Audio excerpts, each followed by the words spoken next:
cieux, prêtez l'oreille, et je parlerai, que la terre écoute les paroles de ma bouche, car je proclamerai le nom de l'Éternel. Je chanterai à l'Éternel, car il a fait éclater sa gloire, il a précipité dans la mer le cheval et son cavalier. L'Éternel est ma force et le sujet de mes louanges, c'est lui qui m'a sauvé. Ta droite, ô Éternel, a signalé sa force, ta droite, ô Éternel, a écrasé l'ennemi. Ces paroles sont extraites de 2 plus puissants cantiques de l'Ancien Testament. Accrochez-vous. Nous allons nous approcher de la puissance de Dieu sur les ailes de l'adoration et de la louange. La Bible est remplie de chants et de poèmes magnifiques, connus sous le nom de cantiques. Ces cantiques sont bien plus que de simples œuvres littéraires, ils sont des expressions profondes de la foi et de la relation entre Dieu et son peuple. Dans cette vidéo, nous allons explorer 2 des plus puissants cantiques de la Bible. Un cantique biblique est un chant ou un poème présent dans la Bible, exprimant généralement la louange, l'adoration, la gratitude ou la supplication envers Dieu.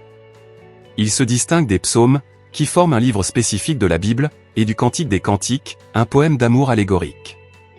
Les cantiques que nous allons découvrir dans cette série de vidéos, parmi d'autres, enrichissent la Bible par leur beauté poétique et leur profondeur spirituelle. Ils nous permettent de mieux comprendre la relation entre Dieu et son peuple, ainsi que la grandeur de son amour et de sa grâce.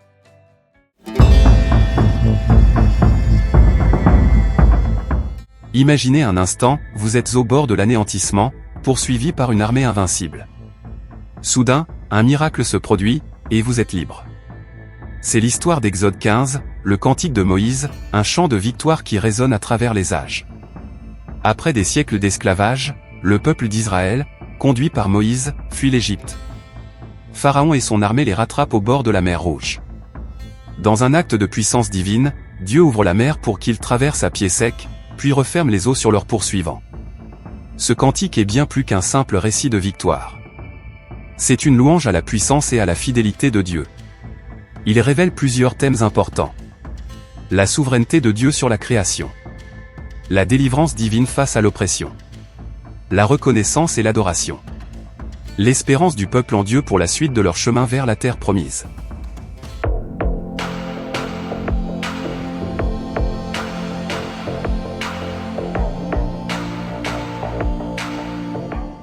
Exode 15, versets 1 à 19.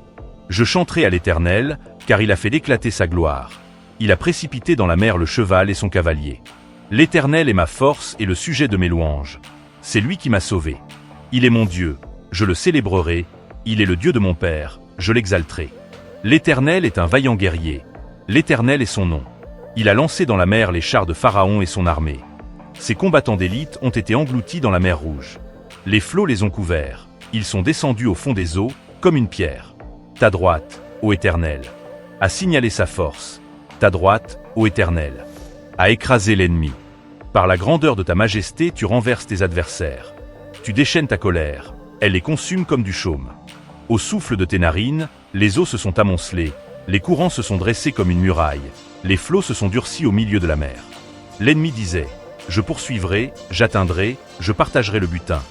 Ma vengeance sera assouvie, je tirerai l'épée, ma main les détruira. Tu as soufflé de ton haleine. La mer les a couverts.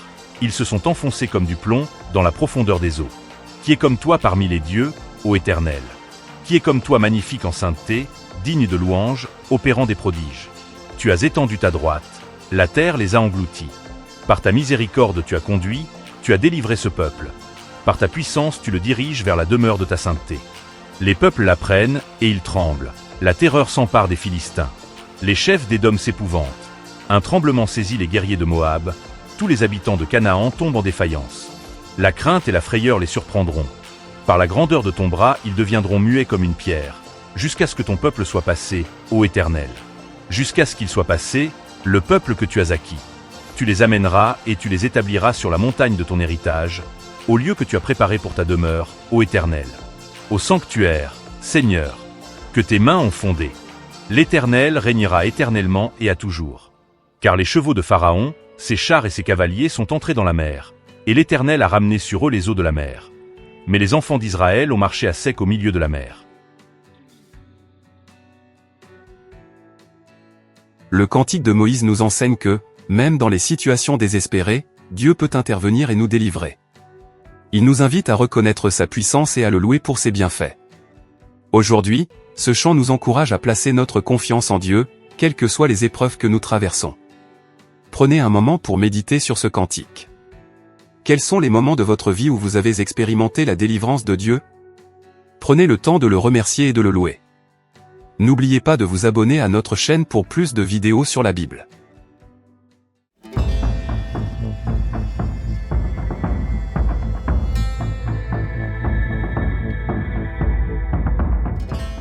Alors que Moïse s'apprête à quitter les enfants d'Israël, il leur adresse un dernier chant, un avertissement solennel et un appel à la fidélité. Bienvenue dans l'exploration du cantique de Moïse, Deutéronome 32. Moïse est sur le point de quitter les Israélites, après les avoir conduits pendant 40 ans à travers le désert. Il connaît leur tendance à l'infidélité et leur adresse un chant qui sert de témoignage contre eux. Souvenez-vous des jours anciens, passez en revue les années, génération par génération, interrogez votre père, et il vous l'annoncera, vos vieillards, et ils vous le diront. Deutéronome 32, 7.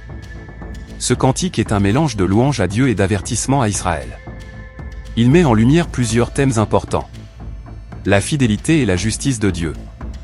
L'infidélité et l'ingratitude d'Israël. Les conséquences de la désobéissance. La miséricorde et la restauration de Dieu.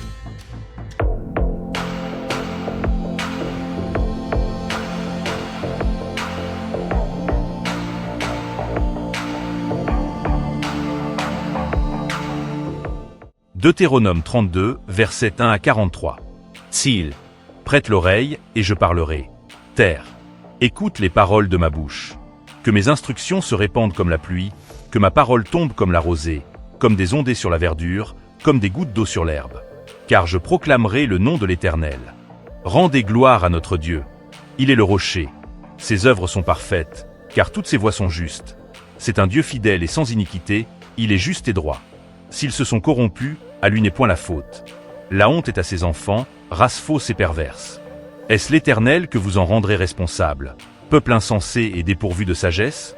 N'est-il pas ton Père, ton Créateur? N'est-ce pas lui qui t'a formé, et qui t'a affermi? Rappelle à ton souvenir les anciens jours, passe en revue les années, génération par génération, interroge ton Père, et il te l'apprendra, tes vieillards, et ils te le diront. Quand le Très-Haut donna un héritage aux nations, quand il sépara les enfants des hommes, il fixa les limites des peuples d'après le nombre des enfants d'Israël. Car la portion de l'Éternel, c'est son peuple, Jacob est la part de son héritage. Il l'a trouvé dans une contrée déserte, dans une solitude aux effroyables hurlements. Il l'a entouré, il en a pris soin, il l'a gardé comme la prunelle de son œil. Pareil à l'aigle qui éveille sa couvée, voltige sur ses petits, déploie ses ailes, les prend, les porte sur ses plumes. L'Éternel seul a conduit son peuple, et il n'y avait avec lui aucun dieu étranger. Il l'a fait monter sur les hauteurs du pays, et Israël a mangé les fruits des champs. Il lui a fait sucer le miel du rocher, l'huile qui sort du rocher le plus dur. La crème des vaches et le lait des brebis, avec la graisse des agneaux, des béliers de Basan et des boucs, avec la fleur du froment. Et tu as bu le sang du raisin, le vin. Israël est devenu gras, et il a regimbé. Tu es devenu gras, épais et replet. Et il a abandonné Dieu, son Créateur, il a méprisé le rocher de son salut. Ils ont excité sa jalousie par des dieux étrangers, ils l'ont irrité par des abominations.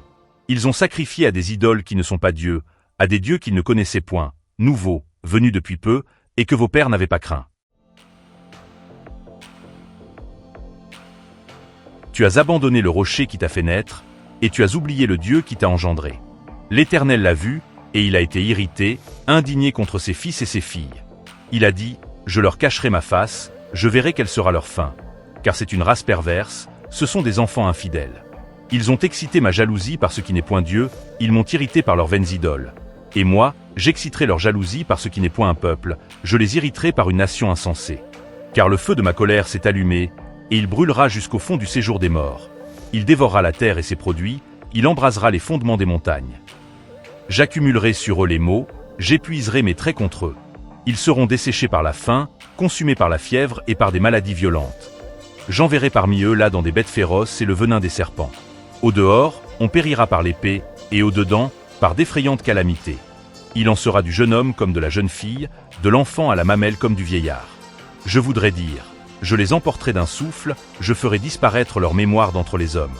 Mais je crains les insultes de l'ennemi, je crains que leurs adversaires ne se méprennent, et qu'ils ne disent, notre main a été puissante, et ce n'est pas l'Éternel qui a fait toutes ces choses.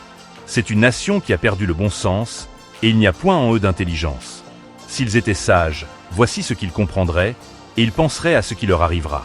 Comment un seul en poursuivrait-il 1000, et 2 en mettraient-ils 10 000 en fuite, si leur rocher ne les avait vendus, si l'Éternel ne les avait livrés? Car leur rocher n'est pas comme notre rocher, nos ennemis en sont juges. Mais leur vigne est du plan de Sodome et du terroir de Gomorrhe. Leurs raisins sont des raisins empoisonnés, leurs grappes sont amères.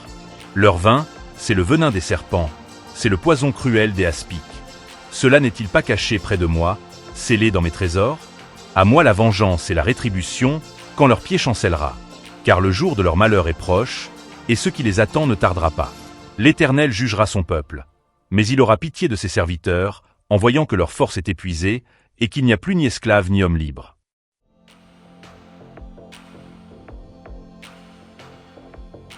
Il dira, où sont leurs dieux, le rocher qui leur servait de refuge? Ces dieux qui mangeaient la graisse de leurs victimes, qui buvaient le vin de leur libation. Qu'ils se lèvent, qu'ils vous secourent, qu'ils vous couvrent de leur protection.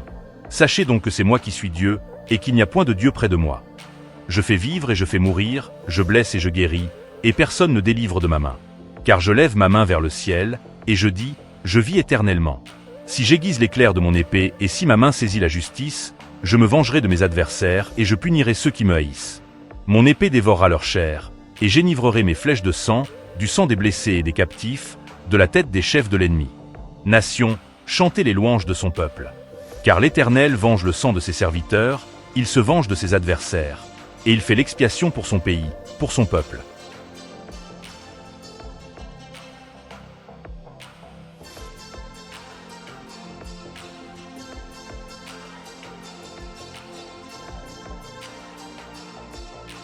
Le cantique de Moïse nous rappelle l'importance de la fidélité envers Dieu. Il nous avertit des dangers de l'ingratitude et de la désobéissance, mais il nous offre aussi l'espoir de la miséricorde et de la restauration de Dieu. Aujourd'hui, ce chant nous invite à examiner nos propres cœurs et à nous tourner vers Dieu avec humilité et repentance. Prenez un moment pour réfléchir à ce cantique. Comment pouvons-nous appliquer ces enseignements à nos propres vies? Prenons le temps de nous tourner vers Dieu et de lui demander de nous aider à rester fidèles. Je vous attends dans les commentaires pour me faire part de vos impressions. N'oubliez pas de vous abonner à notre chaîne pour plus de vidéos sur la Bible. Activez la cloche de notification et mettez-la sur toutes.